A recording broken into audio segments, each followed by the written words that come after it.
We live in one of the best places in the world for weather watching, don't you think? The light here is amazing. The sunset colors are spectacular. Joseph actually is the one who told me that we tend to get leftover weather, which often means unusual cloud formations. And we're in big sky country, so there's not much blocking our view. The canvas is gigantic. We get some spectacular thunderstorms. And the hoarfrost. Okay, so I'm sick of the hoarfrost right now. But I remember how excited I was and how beautiful it was earlier in the winter. All of it is amazing and stunning, especially when safely witnessed from behind the safety of a double-paned window. Being out in it, well, sometimes it's fun, but sometimes it's pretty scary. I went for a walk once in Idler's Rest on a windy day after a big storm. Now, cedars have a really shallow root system, and so I'm walking through the cedar grove, and they're creaking and they're whipping around, and I'm thinking maybe this was not such a great idea. I half expected one of the trees to come down and land on my head, when a huge branch fell off with a sound. I mean, it sounds like an explosion. It came off and it landed about 15 feet behind me, and I decided I'd had enough. I rounded up my dogs and headed home. See, I was raised to respect Mother Nature. My dad worked as a hutman on Mount Washington in New Hampshire, which is known worldwide for having some of the worst weather and highest wind speeds ever recorded. And I grew up as a little girl. He used to tell us these stories of carrying injured hikers and even dead bodies down off the mountain when they'd underestimated the fierce changeability of the conditions or overestimated their own capabilities. So when I suggest dancing with the storm as a metaphor, I'm not saying it's a good idea to dance on a hilltop in a lightning storm or to put ourselves at risk by going out in extreme weather, or even to go walking at Idler's Rest on a windy day after a rainstorm. But there are gifts. There are gifts that come when we move toward the wild and powerful side of life. The storm can represent all of the powerful emotions and forces that we have no control over. Grief can feel like a storm. So can anger. So can love. The storm can represent societal forces, the collision of events. Storms represent chaos and complexity. Rarely does weather or life fit into neat and tidy boxes. I found myself reading an article about meteorologists and the way that meteorologists became so much more accurate when they began to incorporate chaos theory into their work. There was a way that by acknowledging how little they could predict, they were able to better predict what was likely to come. So life is like that. There's way more that we have no control over, no knowledge of than there is the things that we can touch and see and understand. So we dance with the storm rather than fighting or hiding because dancing is fun. It's freeing. It's almost instinctual. We dance while holding hope that underneath all that chaos and complexity and wildness, there's a larger pattern. A song that will guide our movements. We dance because storms, like all of life, have lessons to offer us if we're brave enough and wise enough to let them in. The first lesson is offered in the reading we shared by Howard Thurman. When our tree is rocked by mighty winds, all the limbs that do not have free and easy access to what sustains the trunk are torn away. There's nothing to hold them fast. It's good to know what there is in us that is strong and solidly rooted.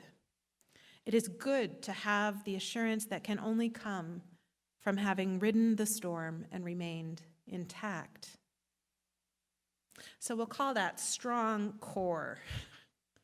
A strong core is so much more than six-pack abs. Almost all of our physical movement originates from or moves through our core. Our core helps us keep our balance. Psychologically, it roots us and helps us feel centered and calm. Now, Ellie Shinham was supposed to be my celebrant this morning. And when I watch belly dancers, which Ellie is a beautiful belly dancer, what always impresses me is there's this sense of presence that radiates from their center. The core strength and control that they develop over time translates, at least to my eye, into an almost magical ability to just demand my attention and then connect to something deep inside, something primal and ancient, a place in me that remembers something important about power and femininity and life itself. And it's a little too mysterious to put into words. If we're going to dance in the storm, we need strong cores. What does that look like in real life? We can't all be belly dancers, but we need to do the things that help us develop spiritual strength and self-control.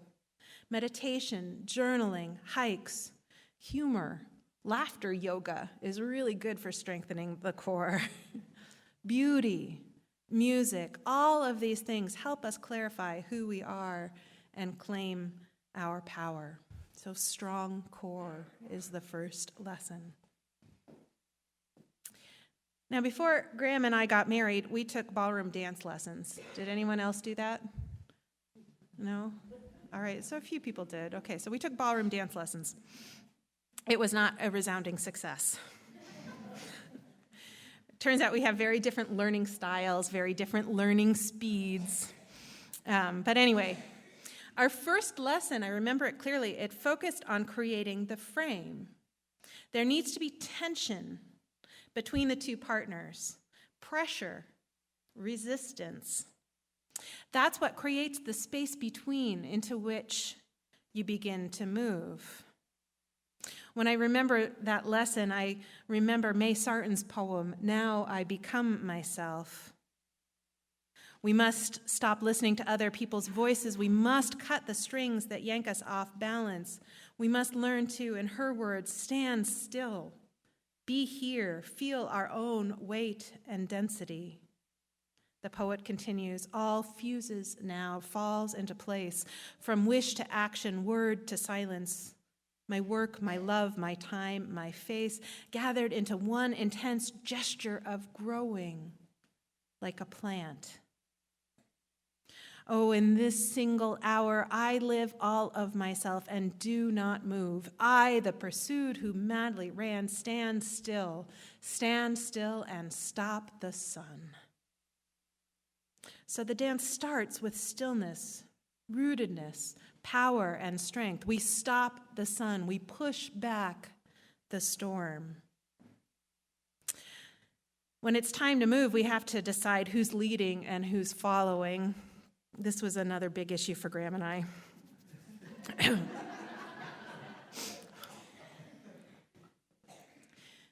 But when it comes to dancing with the storm, the truth is the storm is bigger and more powerful than any one individual. So to dance with the storm, we have to let it lead, which means we have to learn to surrender. We have to let the storm guide our movements. This is not an easy thing. More than that, though, we need to surrender deliberately, right? It's not just a capitulation. It's a choice to step back, to twirl, to dip at the storm's behest. And it's our core strength that allows us to respond to events over which we have no control with grace and awareness. Strong core, but soft knees.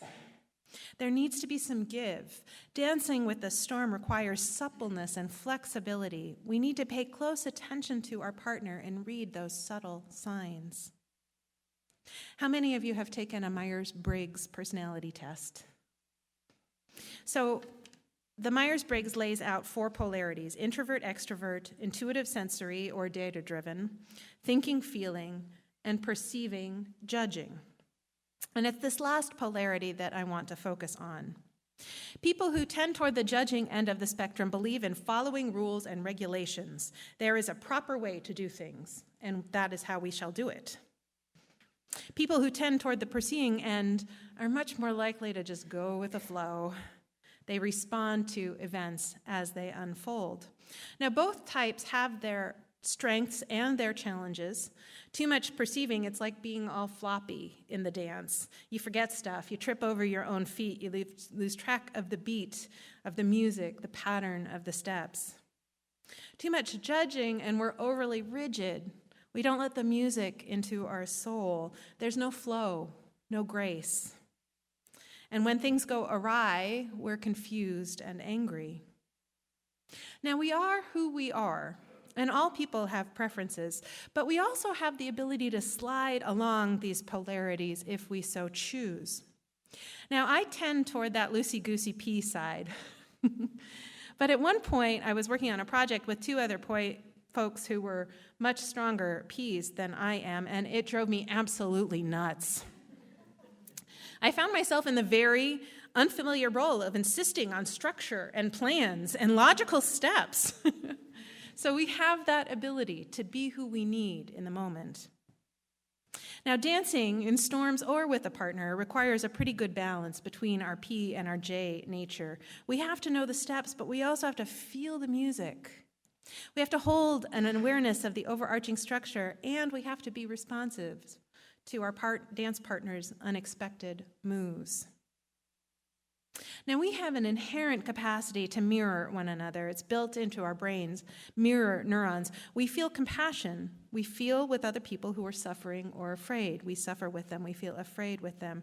We can see the larger patterns that cause their pain, that racism, xenophobia, bigotry, economic exploitation we've been talking about.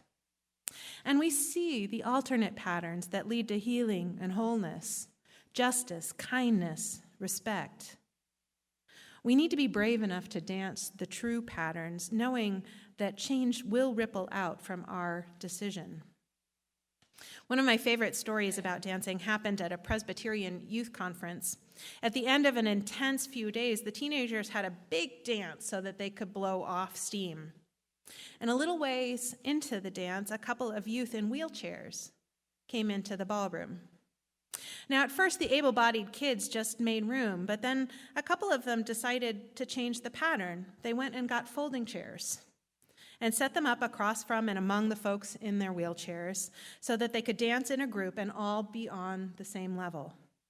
The idea caught like fire, and more kids got chairs, and soon the entire room was filled with teenagers all dancing in their seats so that everyone could be a part of the dance. But back to dancing with the storm, when there are powerful and chaotic forces at work, sometimes dancing does become too difficult. The line between being responsive and being storm-tossed is a fine one. A key then is knowing when it's time to sit one out. Last summer, I helped to organize a UUCP camping trip. Incidentally, I need some help organizing the one for this summer, so if you're interested, come and find me during coffee hour. Now, the weather report had indicated a possibility of storms, but it wasn't a sure thing. And I was hopeful but prepared. We brought a gigantic tarp, and almost as soon as we arrived, we set it up to cover the picnic tables and the fire circle, just in case. I figured it would be like the umbrella rule. If you have one, you don't need it. Well, I was wrong. A storm blew in the next day, and we were so happy to have our tarp. We pulled all our chairs underneath, and we boiled water for tea, and we were playing cards, and then the big wind gust came, and one of the corners ripped. There followed a time of scrambling and retying, jury-rigging, and foul language. One person in particular looked at me very apologetically after using a bad word, and I said, "No worries, I have heard it before." It was a little wild. We all got wet and cold. But what surprised me was that no one lost patience or snapped at anyone else. All of the swearing was directed at inanimate objects. And when we had reestablished a dry zone, albeit one that was slightly smaller, we all just crowded in and went back to our card games and our tea. Sometimes we come to this place, to this church, this community, seeking shelter from the storm. And we are blessed because there are all of these skilled and wonderful people who have built strong walls that keep hate out and hold love in. For decades, people have built and sustained and even done a little jury rigging. As a result, now at this moment, we are ready and we are strong and we're able to be both a dance partner and a shelter.